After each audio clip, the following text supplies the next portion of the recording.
దేవునికి స్తోత్రం. మన ప్రభువైన యేసుక్రీస్తు నామములో మీ అందరికి వందనాలు ఫ్రెండ్స్.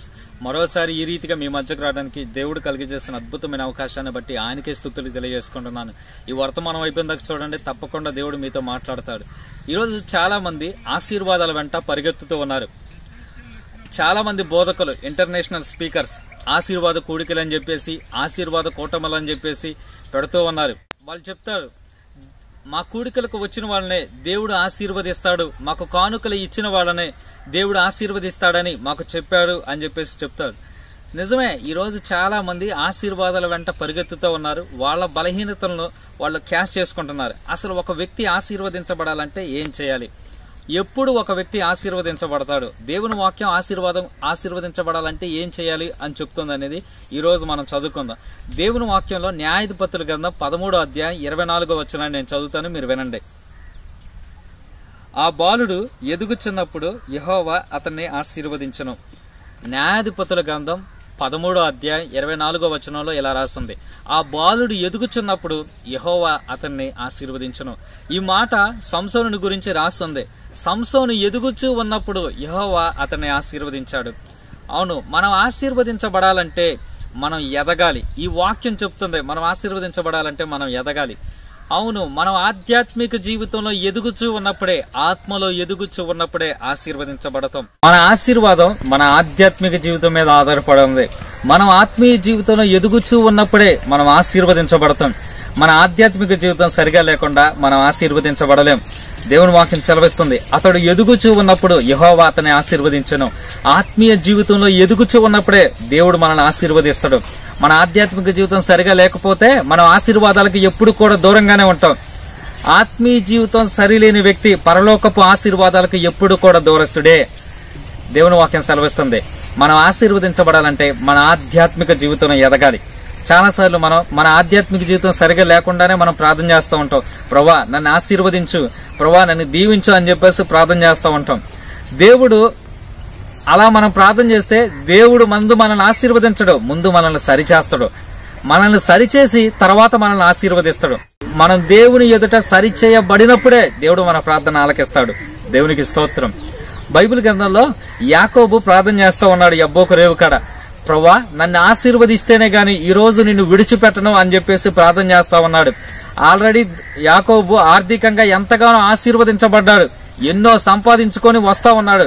కానీ యాకోబుకి నిజమైన ఆశీర్వాదం లేదు. ఆయన ఆశీర్వదించు ప్రభా అని చెప్పేసి ప్రార్థన చేస్తా ఉంటే ఆ రోజు దేవుడు యాకోబుని సరిచేసి తర్వాత ఆశీర్వదించాడు. మనం మన ఆధ్యాత్మిక జీవితం సరిగా లేకుండా ప్రభువా నన్ను ఆశీర్వదించు అని ప్రార్థన చేస్తే దేవుడు ముందు సరిచేసి తర్వాత మనల్ని ఆశీర్వదిస్తాడు.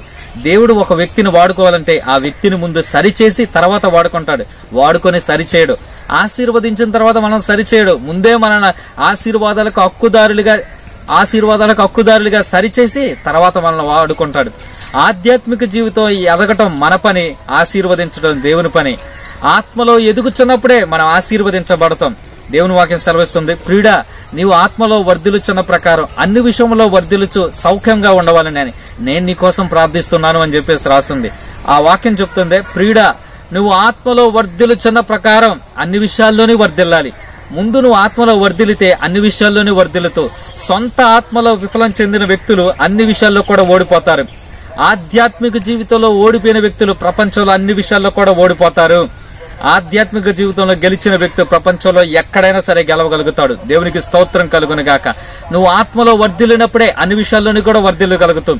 బైబిల్ గ్రంథం సెలవిస్తుంది, 2వ సమూయేలు గ్రంథం 3వ అధ్యాయం 1వ వచనంలో రాసింది, దావీదు కుటుంబానికి సౌలు కుటుంబానికి యుద్ధం జరిగింది. ఆ యుద్ధంలో దావీదు కుటుంబం అంతకంతకు ప్రబలను, సౌలు కుటుంబం అంతకంతకు నీరశీలును అని చెప్పేసి రాసింది. దావీదు కుటుంబం అంతకంతకు ఆశీర్వదించబడటానికి, అంతకంతకు వర్ధిల్లడానికి గల కారణం ఏంటో తెలుసా? దావీదు ఆధ్యాత్మిక జీవితంలో వర్ధిల్లుతున్నాడు కాబట్టి అంతకంతకు ప్రబలాడు, అంతకంతకు అభివృద్ధి చెందాడు, అంతకంతకు ఆశీర్వదించబడ్డాడు. సౌలు ఆధ్యాత్మిక జీవితంలో దిగజారిపోయి ఆత్మను పోగొట్టుకున్నాడు కాబట్టి అంతకంతకు నీరసిల్లిపోయాడు. ఆధ్యాత్మిక జీవితంలో వర్ధిల్లే వ్యక్తులు అంతకంతకు ప్రబలుతారు, ఆత్మీయ జీవితంలో ఓడిపోయిన వ్యక్తులు అంతకంతకు నీరసిల్లుతారు. సౌలు గొలియాతును జయించలేకపోయాడు, దావీదు గొలియాతును జయించగలిగాడు. సౌలు గొలియాతును జయించలేకపోవడానికి గల కారణం ఏంటో తెలుసా? సౌలు ఆత్మీయ జీవితంలో ఓడిపోయాడు కాబట్టి గొలియాతు ముందు కూడా ఓడిపోయాడు. దావీదు గొలియాతును జయించడానికి గల కారణం ఏంటో తెలుసా? దావీదు ఆధ్యాత్మిక జీవితంలో గెలుస్తున్నాడు కాబట్టి గొలియాతును గెలవగలిగాడు. సౌలు ఆత్మీయ జీవితంలో ఓడిపోయి గొలియాతు అనే సమస్య ముందు నిలబడలేకపోయాడు. దావీదు ఆత్మలో వర్ధిల్లుతో గొలియాతు ముందు నిలబడ్డాడు కాబట్టి దావీదు ముందు గొలియాతు అనే సమస్య నిలబడలేకపోయింది. దేవునికి స్తోత్రం. ఆత్మీయ జీవితంలో వర్ధిల్లుతున్న వ్యక్తుల ముందు సమస్యలు నిలబడలేవు. కష్టాలు, సమస్యలు, బాధలు, వ్యాధులు ఏమీ నిలబడలేవు. వాటన్నిటిని వాళ్ళు జయిస్తారు. దేవునికి స్తోత్రం. దావీదు గొలియాతుని జయించడానికి గల కారణం ఏంటో తెలుసా? ఆధ్యాత్మిక జీవితంలో వర్ధిల్లుతున్నాడు. ఆత్మీయ జీవితంలో వర్ధిల్లే వ్యక్తులు సమస్యలను జయిస్తారు, వస్తున్న శోధన జయిస్తారు, వస్తున్న బాధలను జయిస్తారు, వస్తున్న హింసలను జయిస్తారు, ప్రతి విధమైన టెంప్టేషన్స్ జయిస్తారు, ప్రతి విధమైన పాపాన్ని జయిస్తారు, శరీరాన్ని జయిస్తారు, లోకాన్ని జయిస్తారు. కారణం ఏంటో తెలుసా? వాళ్ళ ఆధ్యాత్మిక జీవితంలో వర్ధిల్లుతున్నారు కాబట్టి. దావీదు ఆత్మీయ జీవితంలో వర్ధిల్లుతున్నాడు కాబట్టి అన్ని విషయాల్లో వర్ధిల్లాడు. ఆధ్యాత్మిక జీవితం సరిగా లేకుండా నన్ను ఆశీర్వదించు ప్రభువా అని ఎంతకాలం ప్రార్థిస్తాం మనం? నువ్వు ప్రార్థన చేసినప్పుడు నీకు నీ ఆధ్యాత్మిక జీవితం గుర్తు రావాలి. ప్రభా, నీవు ఆశించిన విధంగా నా ఆధ్యాత్మిక జీవితం లేదు ప్రభా, ముందు నన్ను సరిచేయి, తర్వాత నన్ను ఆశీర్వదించు అని చెప్పేసి ప్రార్థన చేయడం నేర్చుకుందాం. దేవునికి స్తోత్రం కలుగును గాక. హల్లెలూయా. ఈ రోజు నువ్వు మోకాళ్ళ మీదకు వెళ్ళినప్పుడు మొట్టమొదట నీకు గుర్తొచ్చేది నీ ఆధ్యాత్మిక జీవితం. నీకు నీ దేవునికి సత్సంబంధం ఉందా లేదా అని నువ్వు జ్ఞాపకం చేసుకోవాలి, నువ్వు గుర్తు తెచ్చుకోవాలి. నీ దేవునికి నువ్వు ఏమైనా దూరం అయిపోయావా అనేది నీకు గుర్తుండాలి.